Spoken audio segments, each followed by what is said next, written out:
Hey, what's up everybody, Prime22 here, bringing you, Let's Play Katawa Shoujo. And, so I'm in a little, I have a different camera angle now.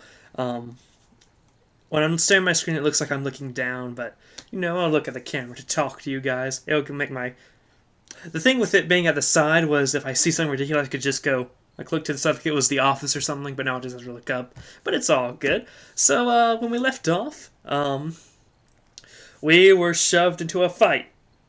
Wonderful. So let's get into this, guys. I don't understand why Shizune is suddenly getting mad at me. Don't drag me into this. I've done my part. Hey, come on, cut me and Lily some slack. I'm gonna go with. I'll go with this one, but I've saved, so we're good. Hey, come on, cut me and Lily some slack. Hey, I'm the new guy, remember? It's not like I could have done much even if I wanted. Yeah. That's right. You shouldn't expect a transfer student to jump right into it on his first week. Lily taking my side feels oddly comforting, so I decide to back her up too. Yeah, you're being unreasonable with both of us. ... Excuses, excuses. Miss Class Rep has had plenty of time to deal with her report. And we repeatedly offered you a position to help with the student council work, but you refused to commit yourself to making the festival a success. Jeez, why are you so mad at me? Yeah, but as I said back then, I'm not sure if I don't have time for this right now. No matter what I do, it will mean being drawn into a confrontation with Shizune, and that is what she wants. Yeah, really. Whatever, forget it. I turn my back at them. Don't turn your back on me. I won't be ignored. Lincoln Park, eh? Okay. Lily, class is going to be starting soon, so we can talk more later. I've told Hanako you were looking for her. I can feel Shizune's freezing. Maybe this is the first time she has ever been ignored in such a blunt manner. Oh, wow. Thank you, Hisao. I'll leave now, then. She gives me the sweetest smile I've seen all week, and turns on her heels to make her exit. Okay.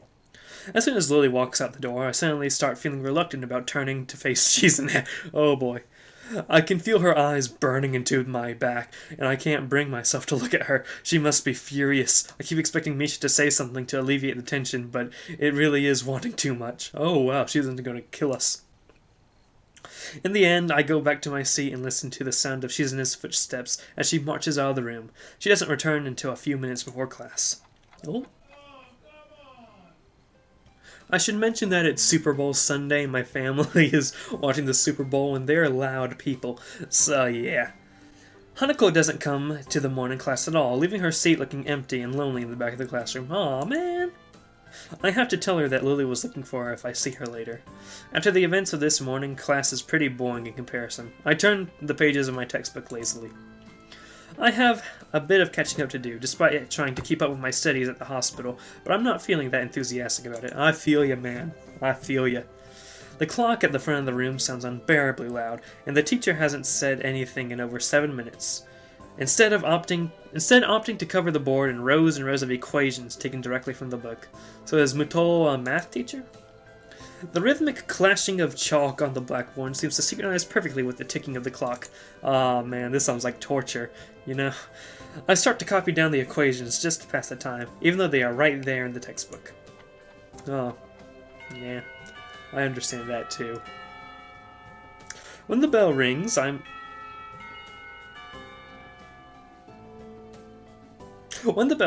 not in a hurry because I have nothing to do, so I stay for a while, reviewing what we covered in class today. I prefer to leave last anyway, so I don't have to deal with the crowding in the hallways. I notice Shizune and Misha have also stayed behind, talking from someone from another class. Shizune is signing so fast that her hands make noises like swords cutting through the air. Is that how signing works? I don't think so. Maybe there is pent-up anger in there. Misha is trying desperately to keep up, but it's clear she can barely manage to even understand her. I put my head down. Whatever they're discussing, it looks like serious business. Shizune signs to the point where her wrists crackle, and Misha struggles to spit it out in word form. Sometimes she trips over herself like she's dealing with tongue twisters, and then on top of that she has to sign back anything the other girl says. Seems like a rough job. Yeah. Misha looks tired. She's about to faint. Oh gosh. Luckily for her, their business is soon finished and the girls sit down on their seats again. Ugh, I'm so tired. She's hanging her head limply on her desk, looking exhausted. I use the opportunity to reconcile with Shizune a bit, without getting roped into the student council thing again, though I suspect that door is now closed for me. Alright, got out of that responsibility. Always shirk your responsibilities. Festival preparations must be tough for you two. For you. Indeed, the people in this school seem to be taking the festival very seriously. Whenever I see people idling around before and after classes, they're always talking about their plans for it. It's kind of neat to see everyone being so enthusiastic about it. I'm probably the only one who doesn't have something to do. Shizune scoffs at me at... Take a drink of water. Shizune scoffs at me at first, as if trying to decide whether to ignore or sneer at me, but in the end she starts signing without doing either. Misha perks up, looking at her hands with slightly unfocused eyes. ... She signs with harsh, heavy, dramatic strokes. Misha translates her signing into speech for me. She does it so well it's almost like Shizune is actually speaking, transmitting her thoughts directly through Misha. She must have practiced it vigorously. Well, of course we're in the student council, you know, so we're pretty busy. ... It's an important duty of ours to ensure the success of the festival with all our strength. ... We would shame ourselves in front of the past student council generations if the festival were to fail. For generations! ... That's why there must be no flaws, I think that was encumbrances. Nothing that might make the festival short of perfect. Shizune's passionate speech and Misha's enacting are a really oddly fitting of them. Oh, hello. What? Hanako! I look over my shoulder and see Hanako peering timidly into the classroom, most of her body hidden behind the door. Oh god, Misha talking to Hanako, that's chaos right there. Hey, playing delinquent again? Jeez. Hanako blushes hard at Misha's straightforward jab, even if it was only in jest. Oh god, ... Oh no. Shizune stares at her probingly, causing Hanako to look down and start backing away to the point where only her fingers can be seen wrapped nervously around the edge of the door. Aw, man. Maybe she is showing her dislike of Hanako by association of her dislike of Lily. It appears so, and Hanako probably knows it as well. Aw, man, that's cruel. What is it, Hanako? Has Lily been here? Sorry, haven't seen Sato. She came by in the morning, though. Hanako keeps looking uneasily at Shizune, who stares back at her with her usual studying glaze. What is she trying to do?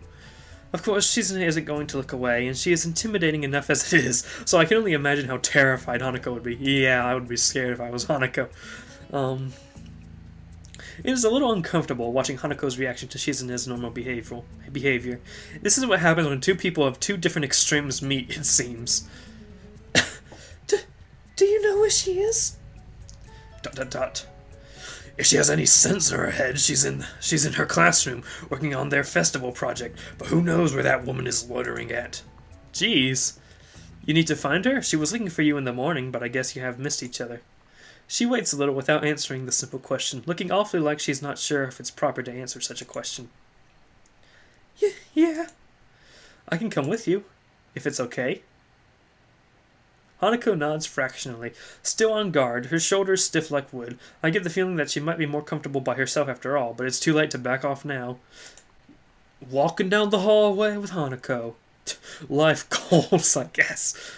She has this really troubled expression she seems to wear almost constantly, one that makes me constantly be on guard myself. I wonder why.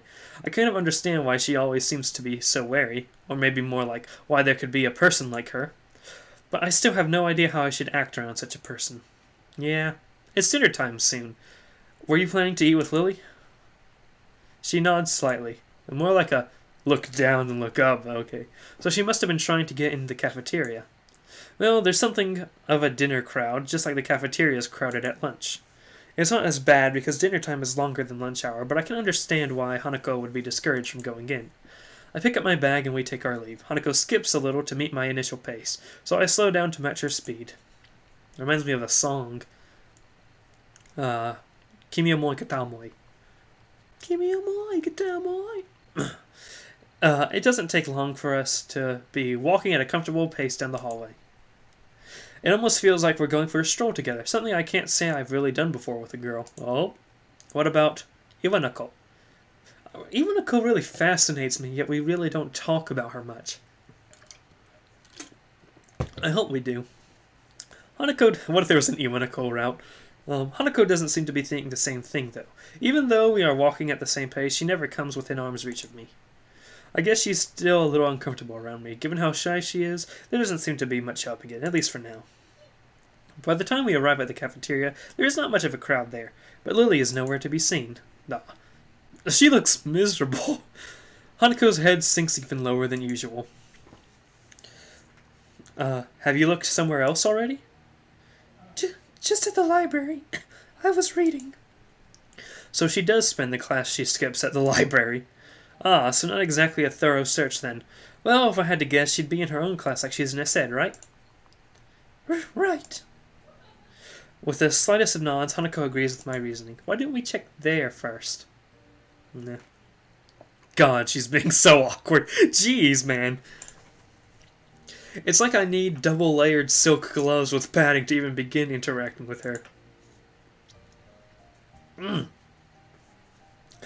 Some small talk might help her become a bit more used to me. It isn't hard to tell that the silence between us is hovering on the edge of both of our minds. So you and Lily usually hang out together after class, right? Yes. I'm not quite sure what I expected from her answer, nor why I even asked the question. That much was rather obvious, after all. She doesn't seem like the type to cultivate a social circle either, so I suspect that Lily may well be her only friend. Aw, you gotta be friends with her, Isao. Must be a pain being in different classes, I'm guessing. She gives a sharp, almost reflexive nod. Compared to Lily's careful thought about her actions and speech, Hanako hastens to make her answers as prompt and as short as possible. Lily comes by the classroom, though, even when she's busy. Oh, look, Hanako's smiling. She gives a small smile as she says it, evidently appreciating the fact that Lily goes out of her way to help her. It's pretty cute, really. There isn't any need to say more, both of us content that the discussion's reached an end. As we ascend the stairs back to the lobby, we are met by a group of students heading downstairs like a school of fish, moving from one feeding area to the other. Oh, well, wow, that's close, Hanako. They seem to be keeping mostly to themselves, but before I can notice her doing so, Hanako has moved around behind me. Hey, are you alright? Just keep going. Oh. The students pass us without as much as a second glance, and Hanako takes up position to my side again as we enter the building, her momentary reprieve from her anxiety all but snatched away. Wow. Even as we climb towards the third floor, she doesn't seem to relax. Hanako is like me in public, really. It isn't as if I've never known a shy person before, or even shy girls, but Hanako seems to be pretty far beyond what I'd call normal in her fear of other people. If it weren't for Lily acting as a mediator, I doubt Hanako would even have been able to walk beside me like this. She seems to completely shut down in the presence of others. The rest of the walk up to Lily's classroom continues in strained silence, while I rue her inability to socialize at all. That's weird chanting, especially when there's this weird painting over here. As we make our way up the stairs, the noise coming from Lily's classroom is audible from halfway down the hallway. I wasn't expecting such a din at all. Well, I guess we found her. This wasn't hard. Did Hanako come here first and come to me for backup, I wonder? Well, if that's true, then at least she's starting to trust me a little. That can only be a good thing. Eventually, the two of us reach the door to Class 3-2, with Hanako less than subtly positioning herself behind me. I open the door. Oh, look at that. Oh! Oh, I had to move my camera for this. I'll move myself down here. You guys probably saw the mice that were glitching around. But that map, right here, this map, that's from Code Geass, my favorite anime. That's the Code Geass map. Jesus! I did not expect Code Geass to be in this game at all. That's perfect! I am amazed. Well, let's just move myself back up. Okay. Inside is a hive of activity, seemingly every student in the class talking at once as they work hurriedly on their separate tasks. Going by the paint cans, decorations, and banners being made, it must be for the upcoming school festival. I guess my first priority should be finding Lily. ... There. Finding her among the din is surprisingly easy, not the least because of her looks. With a couple of students gathered around her as she stands at the front of the class, she seems to be in charge of the preparations, or at least busy organizing them. Carefully negotiating a path through the various students hunched over the floor for lack of desk space, I raise a hand entirely out of habit as we finally reach Lily. "Hi, Lily." She perks her head up as she breaks off talking to a noticeably smaller girl who must be her classmate, trying to listen as best she can. And I'm going to end it here, guys. That Code Geass map threw me off entirely. But, thank you so much for watching. Subscribe if you want to. Go subscribe over to Lazy Koalas.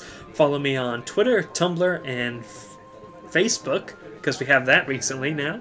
And, next episode, we're going to talk with Fluid. So, have a good day, ladies and gentlemen.